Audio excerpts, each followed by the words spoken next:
The Chernobyl nuclear disaster of April 1986 has a notorious legacy as one of the most profoundly haunting and harrowing events in human history. While it might not be objectively the world's worst man-made disaster, the dire radiation spread that left 1,000 square miles of Ukrainian land uninhabitable became so ingrained in popular culture as having a borderline ghostly and existential quality to it. It was an event that man had never seen before, and left the planet with a permanent scar that reminds us to this very day of how fragile our lives really are, with the abandoned city of Pripyat and the encompassing exclusion zone symbolising not a what if, but what can happen when a single button press unleashes an agonising invisible danger with the power to wipe out our entire existence.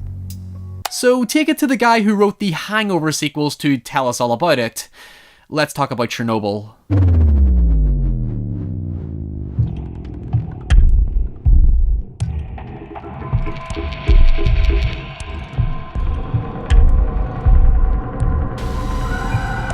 For the record, I'm not going to indulge on regurgitating the events so much as discuss the tonality of Chernobyl at both vividly and horrifically exploring our humanity and how decades of war, political divide and social unrest manifested a world of intense self-defense and caution towards exposing anything that might make them seem vulnerable to the outside enemy. For the purists out there interested in the deep historical aspects of Chernobyl, I highly recommend the accompanying podcast on each of the 5 episodes where writer and creator Craig Mason explains the true facts and how he molded events for dramatization purposes without compromising on the actuality of what really happened.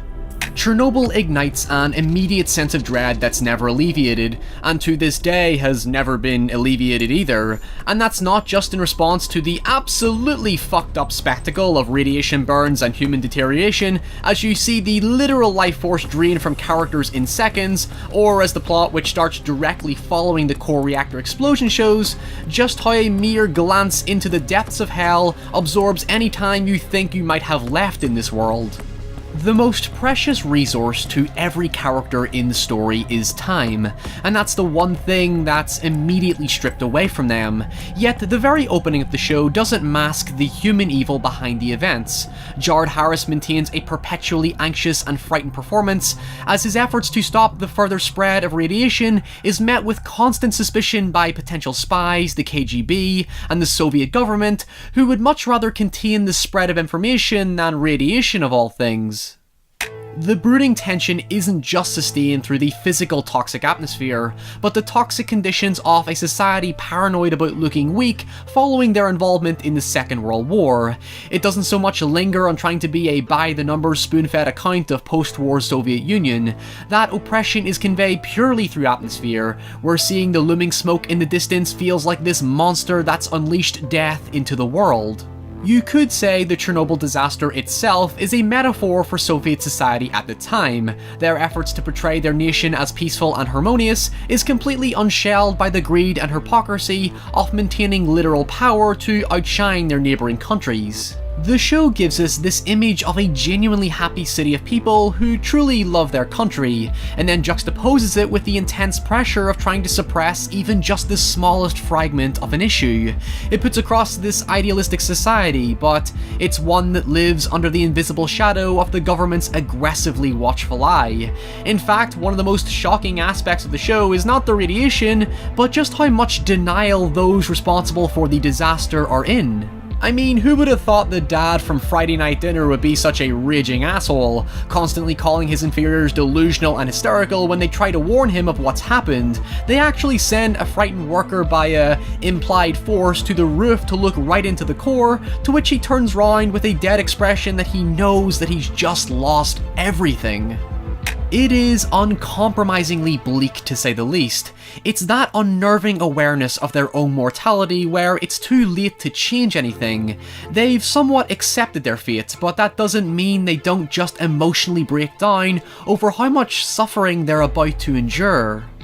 Again, it constantly plays on the juxtaposition between those that know what's going on and those that don't, like seeing firefighters have no idea what they're walking into, with one guy picking up a piece of graphite from the reactor only for it to burn right through his gloves onto his hands minutes later.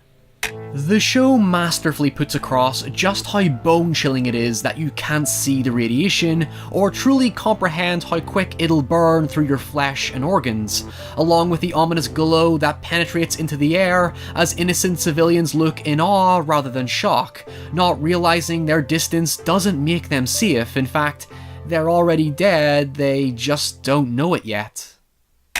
From there, the mood becomes conveyed through this complex relationship between Jared Harris and Stellan Skarsgård, the latter of whom starts out as a potential antagonist to Harris by showing no concern for Harris's character's supposed hyperbolic fear-mongering, but goes through such a compelling transformation as Harris walks him through the dreadful effects of radiation without having to actually show him anything physical to convey the idea, to which he soon understands how everything he once believed as a bureaucrat is completely untrue.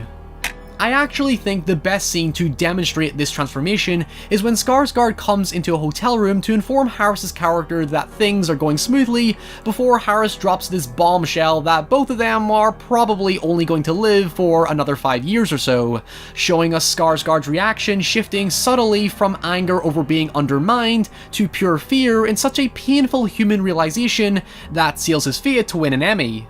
Lies becomes the villain of the story. It's one thing that the government pushes across propaganda that everything is okay, it's another when it takes one person to die before they start evacuation containment, and in one specific example, they lie about the magnitude of the radiation levels to Germany, who are building them a robot to help remove graphite from the roof, but because the radiation level was actually monumentally higher, the robot is instantly vaporized, to Skarsgård's second Emmy moment dismay.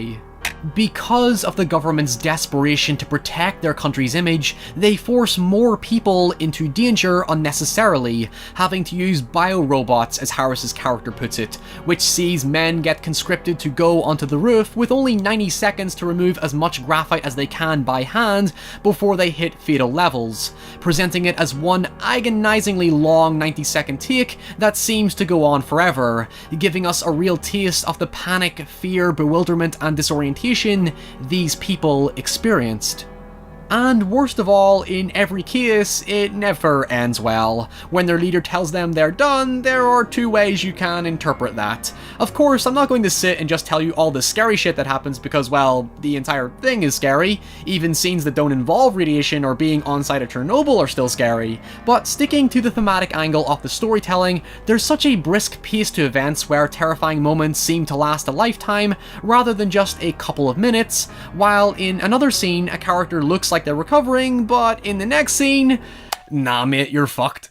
When I said time was precious, it's those small, intimate moments that sell the true horror of Chernobyl. We know what's going to happen, but we're never prepared for it. The existential nature of it is just how something as simple as a Geiger counter can become the most menacing sign when it distorts to the point that you feel like your insides are being ripped out as someone screams dead into your ear. Take this problem where, because the supervisor told his men to fill the reactor with water, they need to send 3 men into the building to release said water because it could cause an explosion that could wipe out the entire country, never mind the entire town. But for how scary it is to see these men enter the dark belly of the beast, there is a palpable sense of heroism that brings, I suppose you could say, a mild positive energy to things amidst all the morbidity.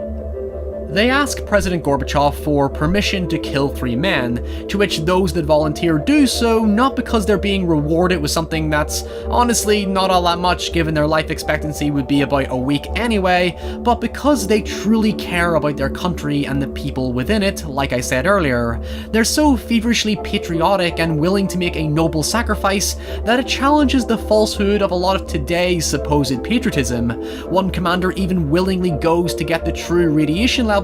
despite being told that the lead shielding probably won't be enough to protect him, but he does so because he doesn't want to shamelessly waste the lives of his own men.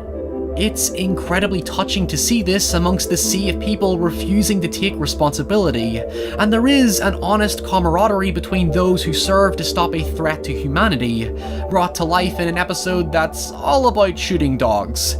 Yeah, that's the real tragedy of the piece. Chernobyl doesn't just aim to portray itself in a way that emphasizes the terrifying qualities of radiation exposure for television shock factor, but instead it wants to accentuate the overarching tragedy that human fallibility, mismanagement, negligence, and unawareness can cause. This wasn't about just showcasing the events, but revealing how the truth will always find a way to emerge from distortion and manipulation, and how the most harmful thing out there wasn't just the radiation, but the people that continue to turn a blind eye to the very thing that would eventually cause their downfall.